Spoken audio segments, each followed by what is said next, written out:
Salve nação! Saudações rubro-negras! Sejam todos bem-vindos a mais um vídeo do canal Análises! Pedro deve ser titular do Mengão e quem sai para ele entrar? O Flamengo tem dois super jogadores, né? Camisa 9, ali a gente pode dizer o Pedro e o Gabigol, eles disputam posição. Será que se tirar o Everton Ribeiro dá certo? Será que colocar o Pedro no lugar do Bruno Henrique dá certo? Cara, calma. É só uma hipótese. A gente vai ver agora as análises de Mauro César Pereira falando sobre este assunto. Michael tem que voltar a ser aquele jogador do Goiás, né? Como ele jogou agora contra o Volta Redonda, jogou muito bem, foi a melhor partida dele ali pelo Flamengo. É isso, galera, agora vamos então para o vídeo. Créditos, direitos autorais, UOL Esportes, link na descrição. Também vou deixar aqui na descrição o link do canal do Mauro César Pereira, porque ele é flamenguista e a gente gosta muito das análises dele, ok? Então já deixa o seu like, se inscreva aqui no nosso canal e ative o sininho. Volte sempre, faça seus comentários. É isso aí, galera. Para ganhar o manto sagrado, inscreva-se no canal. Assim que a gente bater a meta de 380 mil inscritos, farei um sorteio aqui no canal. Vamos lá então pro vídeo? Simbora, é nóis! Mauro, uma pergunta bem de torcedor. O Rogério, você não tem que achar um lugar pro Pedro? O cara faz gol todo jogo, fez 3 gols, acabou com o jogo. Só que o lugar pro Pedro é o lugar do Gabigol, né? Ou no lugar do Bruno Henrique, aí você muda muito a maneira como o time joga. Não é tão simples, né? Essa que é a questão. E o Pedro tem, acho que 30 jogos como titular e 30 gols, uma coisa assim. É um negócio, um número absurdo, né? A média dele é muito alta. Fez 3 gols num jogo só pela primeira vez nesse sábado, né? Mas esse é um problema, porque se tira o Gabigol, coloca no lugar do Everton Ribeiro. Tem menor cabimento colocar no lugar do Everton Ribeiro. Seria uma loucura. O time que já joga, em geral, sem um volante carrapato, né? Um volante ali, cabeça de área, daqueles cão de guarda, né? Não dá para jogar com 2 centroavantes ali, tirando um homem de meio campo que recompõe, que volta, que marca, que tem que acompanhar o lateral, que faz esse trabalho. Eventualmente pode até não fazer direito, como qualquer jogador, mas a característica é completamente outra. Não tem como. Acho que é quase um devaneio. Mas não é problema. O problema é você não ter o Pedro nem o Gabigol. Aí não é problema nenhum. Você ter jogador sobrando de alto nível para a realidade do futebol brasileiro, isso é a solução, isso é ótimo, né? Até pela sequência de jogos. O Gabigol não jogou por quê? Porque ele foi preservado, porque tem um jogo de amanhã, terça-feira, em Quito contra a LDU. Então jogou o Pedro. Então na terça-feira o Gabigol vai ser o titular. O Pedro pode entrar durante o jogo, possivelmente. E assim a vida segue. Eu não vejo nenhum trauma nisso, não. Ruim é não ter. O Agüero é reserva no Manchester City, o maior artilheiro da história do clube. Ninguém está arrancando os cabelos lá. Aqui no Brasil, uma coisa assim, por que o cara... Não, paciência. Entra no time, sai do time. Ou alguém está com saudade do Val Baiano e do Negreiros. Então vamos trazer o Val Baiano e o Negreiros para disputar a posição. Tem Pedro e Gabigol. Estão preocupados com o quê, amigo? Ótimo, então... aí não é problema, né? É verdade. Não é problema.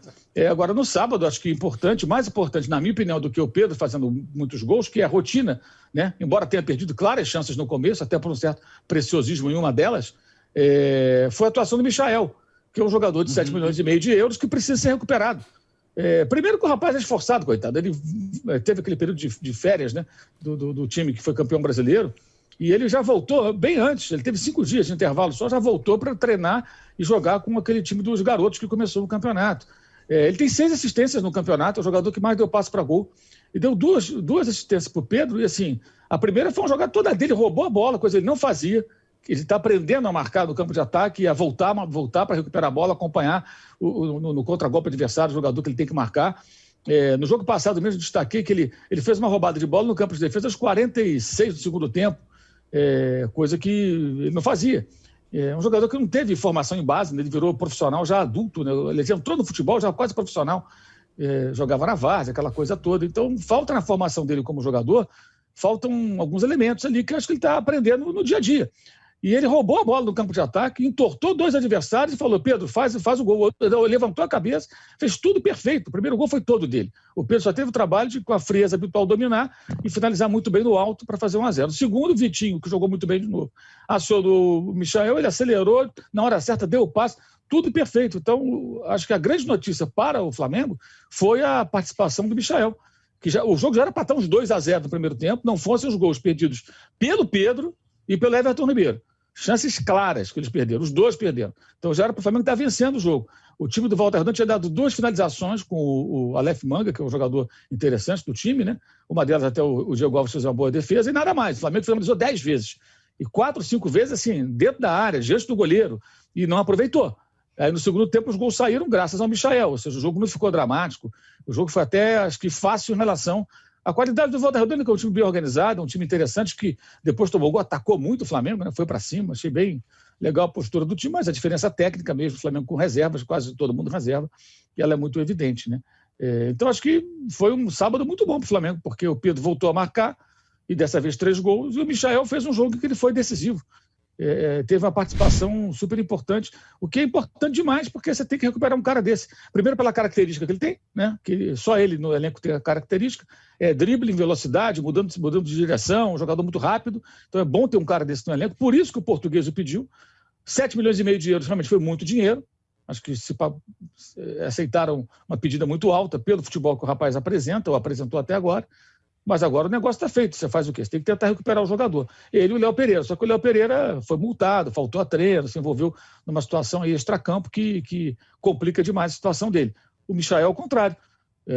Pelo que a gente sabe, está treinando, voltou mais cedo de férias, não apareceu sem máscara em lugar nenhum, está lá fazendo o trabalho dele, coitado. Então acho que a torcida Flamengo, inclusive, tem que respeitar esse cara que está, coitado, tentando ali dar a volta por cima. Agora, é claro, ele vai ter que conviver com aquele selo de 7,5 milhões de euros nas costas. Ele corre com uma etiqueta pendurada. E essa etiqueta, ela é de chumbo, às vezes, não é de papel, sabe? Aí fica difícil para ele.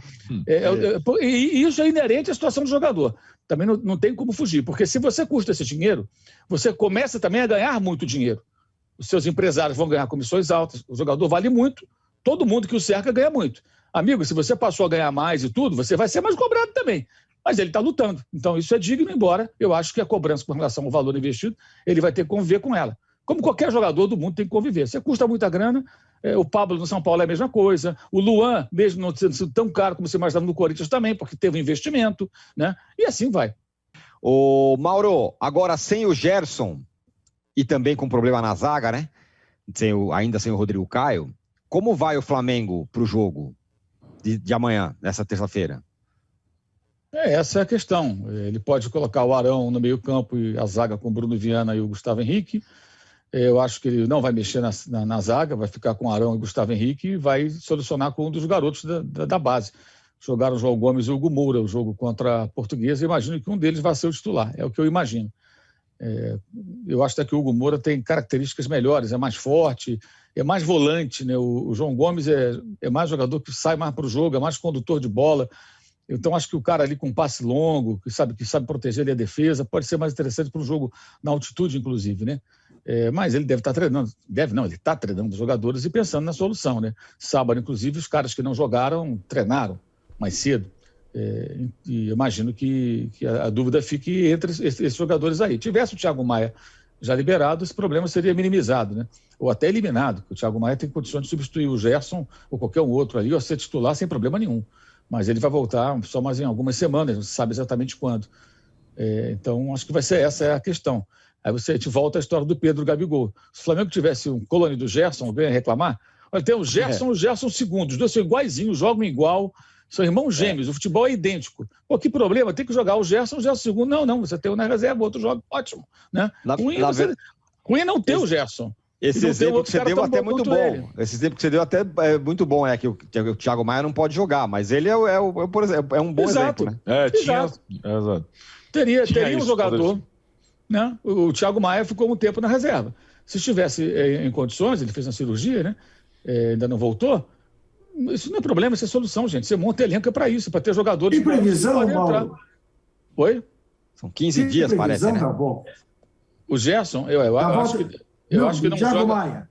Thiago Maia? Não, previsão ainda não. Eu acho que ele vai voltar só no Brasileiro, daqui a mais algumas semanas. Porque os jogos agora, eu acho muito difícil que ele entre em jogos de Libertadores, a não ser que ele fique no banco um jogo, entre uns minutos. E no Carioca, nessa reta final, também acho pouco provável. Então, acho que ele só vai acabar entrando no Brasileiro, pela característica desses jogos, né? E o Fluminense, queria só falar sobre... Muito bem, Mauro César Pereira falando sobre a situação de Pedro Gabigol, quem sai... Será que a gente tem que ficar chateado se ele ficar no banco e o Rogério Ceni insistir novamente com o mesmo time? Pedro reserva, você vai aceitar? Você vai concordar com o Rogério Ceni? Ou você tiraria algum jogador? Comente aqui no vídeo o que você faria. O Mauro César falou o seguinte: se você tira o Everton Ribeiro e coloca o Pedro, 2 centroavantes, você acaba mexendo no sistema do time e o time não vai corresponder. Cara, é complicadíssimo, cara. Ser técnico é uma parada dura. Por isso que eles ganham bem, né? Ganham bem pra isso, pra pensar, pra treinar, pra usar a cabeça deles aí. Michael tem que fazer valer, né, o valor que foi investido nele, 7,5 milhões de euros no Michael. O Michael tem que ter mais sequências. Só que o Michael terá sequência no estadual, galera. Se ele entrar no jogo da Libertadores, tipo assim, faltando 15 minutos para acabar o segundo tempo, bem já no final, né? Não acredito que o Michael terá chance na Libertadores de titular, não. Agora, ele pode estar entrando sim no segundo tempo, como o Vitinho entra sempre. Então, o Rogério Ceni também deve estar pensando nisso daí, dar mais rodagem para os jogadores, né? Quanto mais jogarem, melhor fica o entrosamento. É isso, galera. Amanhã, então, tem LDU e Mengão. Jogo às 21h30, horário de Brasília. Deve passar no SBT esse jogo para todo o Brasil. Deixa o like, se inscreva aqui no canal, ativa o sininho. Saudações rubro-negras e até lá. Valeu, galera. Tamo junto. Salve, nação. Fui!